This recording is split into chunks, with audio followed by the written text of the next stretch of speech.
वर्ष 1991 में यूनेस्को की जनरल कॉन्फ्रेंस की सिफारिश के बाद साल 1993 में संयुक्त राष्ट्र सभा ने विश्व प्रेस स्वतंत्रता दिवस की घोषणा की। मीडिया की स्वतंत्रता की वर्तमान स्थिति पर हर साल 3 मई को रिपोर्ट्स विदाउट बॉर्डर संस्था द्वारा विश्व प्रेस स्वतंत्रता का सूचकांक जारी किया जाता है। 2023 के सूचकांक में बताया गया कि फेक कंटेंट पत्रकारिता के लिए खतरा बन रहा है। वर्ल्ड प्रेस फ्रीडम इंडेक्स जारी करने वाली संस्था पिछले 21 वर्षों से राजनीतिक, सामाजिक, तकनीकी उथल पुथल से जुड़े मुद्दे और साथ ही कट्टरपंथी परिवर्तनों को आधार बनाता आया है। 2023 की विश्व प्रेस स्वतंत्रता सूचकांक ने 180 देशों में से 31 देशों की स्थितियों को बहुत ही गंभीर स्थितिजनक बताया। 180 देशों में से भारत का स्थान 161वें स्थान पर है, जो कि गंभीर स्थिति वाली लिस्ट में ही आता है। चौंकिए नहीं, ये कोई चौंकाने वाले आंकड़े मात्र नहीं है, ये एक चिंता की बात है। आज ऐसी स्थिति है तो कल और बदतर हो सकती है। इसके लिए हमको तैयार रहना होगा। नीदरलैंड के क्राइम रिपोर्टर पीटर आरडी वीर्स की हत्या 2021 में हुई थी, जिससे नीदरलैंड का सूचकांक नीचे गिरा था, लेकिन वहां की सरकार ने विरोध और इस बात को अपने संज्ञान में रखा और स्थितियों को सुधारा। अब नीदरलैंड का सूचकांक 28वें स्थान से बढ़कर 6वें स्थान पर आ गया। लेकिन 2022 में भारत का सूचकांक जहां 150वें स्थान पर था, तो 2023 में भारत का स्थान गिरकर 161वें स्थान पर पहुंच गया, जो कि चिंताजनक है। वैसे भी एशियाई देशों में प्रेस की स्वतंत्रता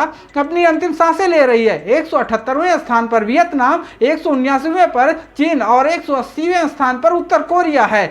हम धीरे धीरे इन्हीं देशों की तरफ बढ़ रहे हैं, जिन्हें तानाशाह देश के रूप में भी जाना जाता है। रिपोर्ट्स विदाउट बॉर्डर्स ने अपनी रिपोर्ट्स में कहा कि कई देशों की मीडिया, सोशल मीडिया और पत्रकारों के प्रति दुश्मनी बढ़ी है। फेक कंटेंट एक उद्योग के रूप में पैर पसार रहा है। इसी रिपोर्ट्स में कहा गया, भारत में प्रधानमंत्री मोदी के करीबी कुलीन वर्गों द्वारा मीडिया का अधिग्रहण किया गया, जो कि बहुलवादियों के लिए खतरा है और उनको वो खतरे में डाल दिया है।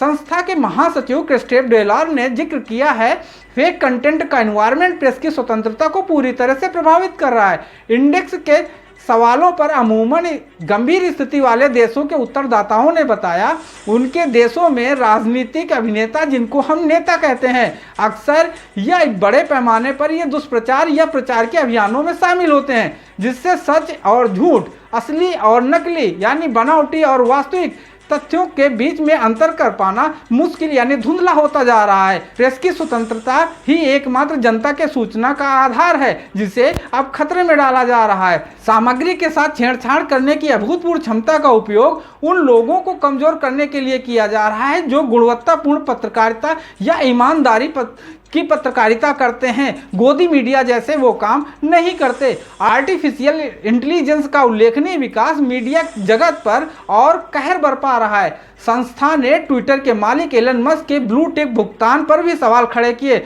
और कहा, सूचना के लिए एक मनमाना भुगतान आधारित दृष्टिकोण रखना इस बात को और चरम पर ढकेल रहा है कि मीडिया की स्थिति पूरी तरह से दयनीय होती जा रही है।